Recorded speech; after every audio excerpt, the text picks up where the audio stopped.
os rins, né, eles recebem sangue de uma única artéria, em geral, que é derivada da aorta abdominal, e eles recebem cerca de 1/4 do débito cardíaco, então um volume de sangue muito grande passa pelos rins.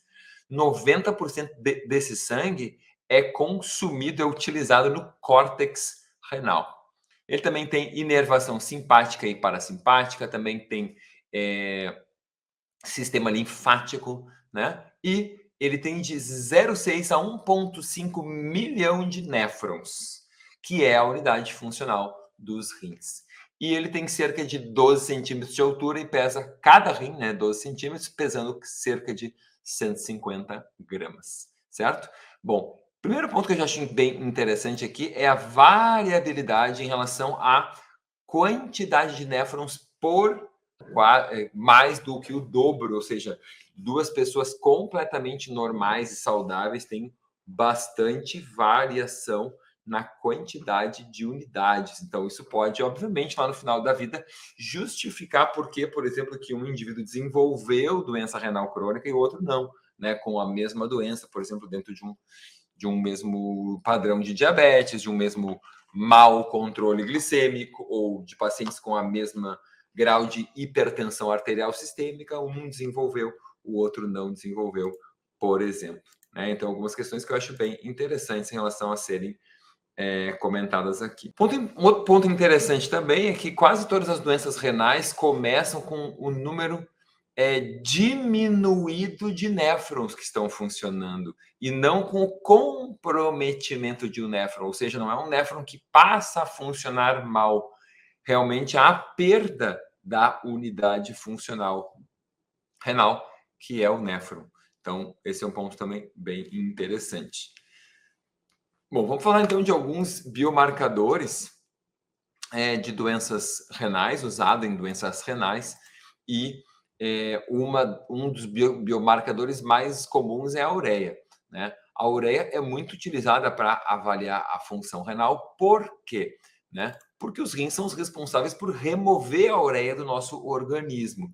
Então, níveis altos de ureia no nosso sangue podem indicar que a função renal não está boa, está comprometida, e assim a ureia está se acumulando no nosso organismo, tá? Outra utilidade da ureia é o diagnóstico de desidratação. Então, um aumento no nível de ureia pode significar desidratação. Por quê? Porque existe uma hemoconcentração e aí, então, a ureia também aumenta junto com outros marcadores, como, por exemplo, hematócrito. Né? Outra causa de outra utilidade da ureia é a identificação do catabolismo proteico. Né? Então, por exemplo, se a pessoa estiver catabolizando muito, como pessoas que com queimados têm um hipercatabolismo, né? Então, uma situação muito aumentada de catabolismo, politraumatizados, queimados, e indivíduos sem comer, em inanição, ou seja, um jejum muito prolongado, pode entrar num catabolismo proteico. Realmente, eu vou te dizer que nunca vi isso acontecer com os jejuns normais que as pessoas fazem de 18 horas, de 24 horas. Então, imagino que sejam vários dias.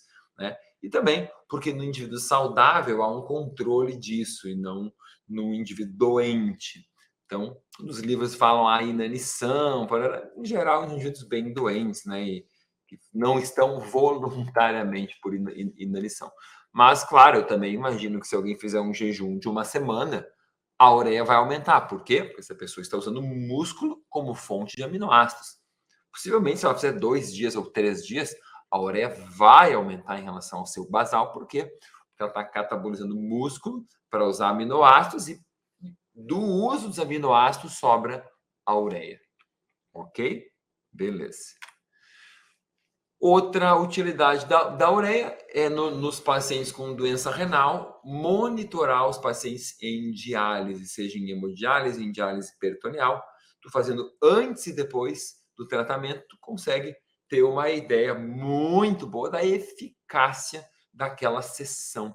Né? Então, o paciente entrou com a ureia de 160, saiu com uma ureia de 50, né? Mostrou, por exemplo, um bom resultado, uma boa eficácia do tratamento.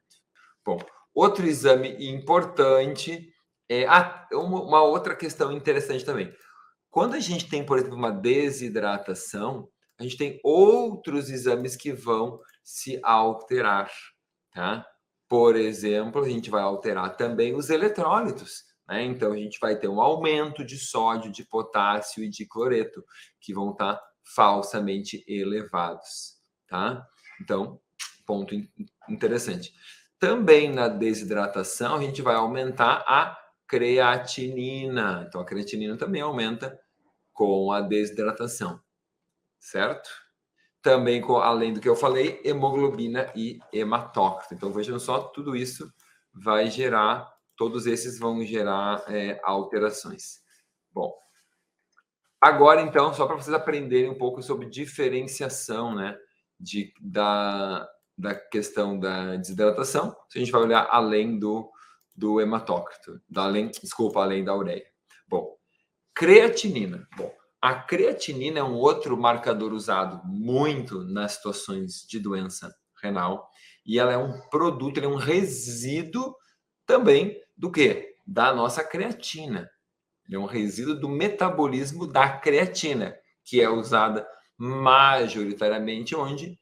Nos músculos, né? Que é onde tem maior concentração, quantidade de mitocôndrias, usando então grande quantidade de creatina, que é usada na regeneração do ATP no sistema creatina-fosfato, certo? Então, um marcador bem importante. Então, a creatina é usada no músculo para regenerar o ATP, vai originar creatinina, e a creatinina, então, vai ser eliminada, vai aparecer no sangue, vai ser excretada pela via urinária.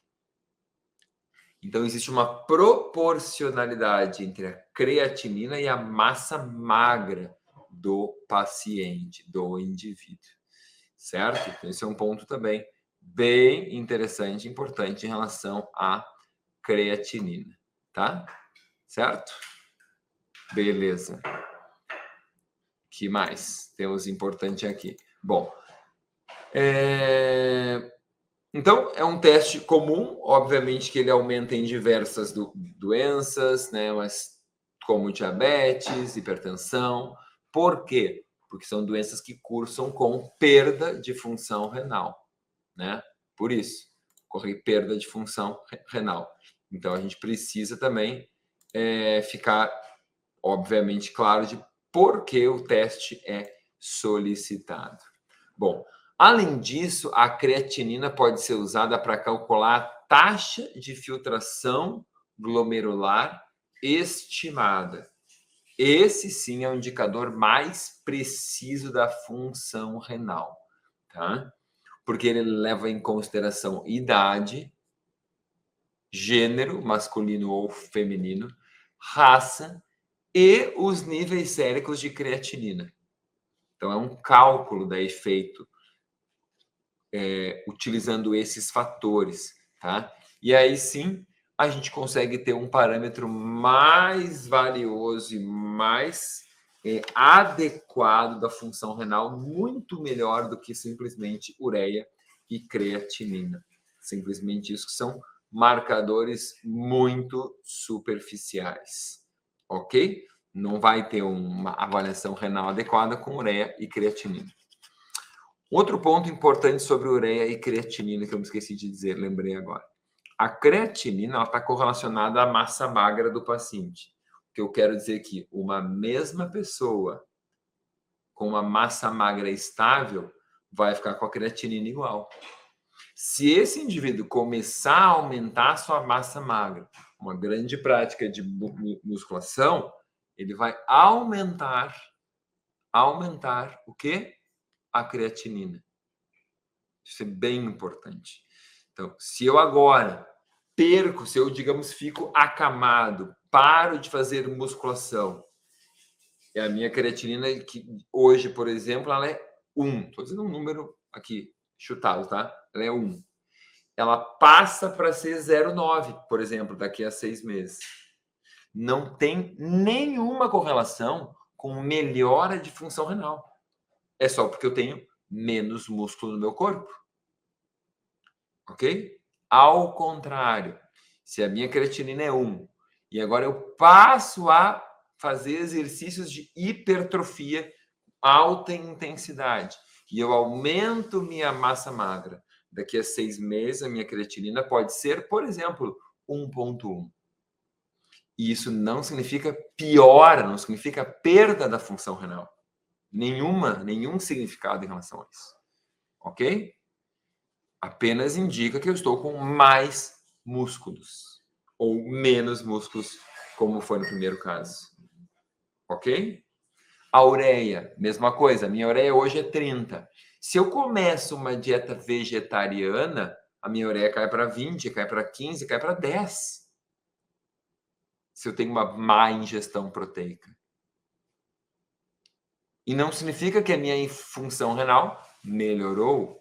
Ao contrário, se eu começo a suplementar proteínas e aumentar a ingestão proteína, que digamos que hoje, estou inventando, ela está em 1,5 gramas por quilo de peso e mantém a minha ureia em 30. Se eu começo a aumentar a ingestão para 2 gramas, 2 gramas e meio, a minha ureia vai para 35, 40, 50. E não significa que piorou a minha função renal. Então, olhem quantos parâmetros rápidos influenciam, além da hidratação, níveis de ureia e creatinina. Certo? Então, é importante a gente ter isso consciente, claro, na hora de avaliar esses parâmetros, tá? Aí vem um outro parâmetro muito interessante, que é a cistatina C. A cistatina C é uma substância produzida pelo organismo a uma taxa constante, tá?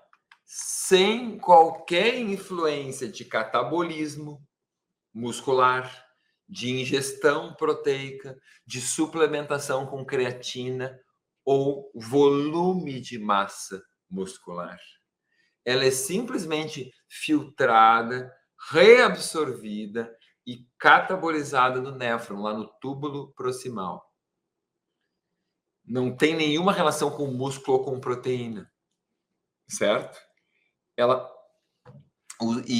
então é muito interessante por causa disso. Ela não tem influência desses efeitos dietéticos tão conhecidos, tá? Beleza. Teve um estudo muito interessante com mais de 4.000 indivíduos que tinham que mediram a cistatina C e a creatinina. Esses indivíduos, mais de 4.300, foram acompanhados por mais de 8 anos. E destes, ao longo desses 8 anos, 17% desenvolveu insuficiência cardíaca. O que eles viram? Quem tinha cistatina C no maior quintil da referência teve o maior risco de insuficiência cardíaca, tá? Que significa quem tinha de 75 a 81 nanomóis por litro, ou 1 a 1,09 miligramas por litro. Isso, inclusive, está dentro da referência. Alguns estudos, alguns laboratórios chegam a usar até 1,1 ou 1,2, conforme é, tá? Bom, o grupo que ficou mais protegido, que teve menos incidência de doença cardíaca, eles tinham o quê? Tinham uma cistatina C até 0,89, ou seja, até 0,89 miligramas por litro, ou até 67 nanomóis por litro.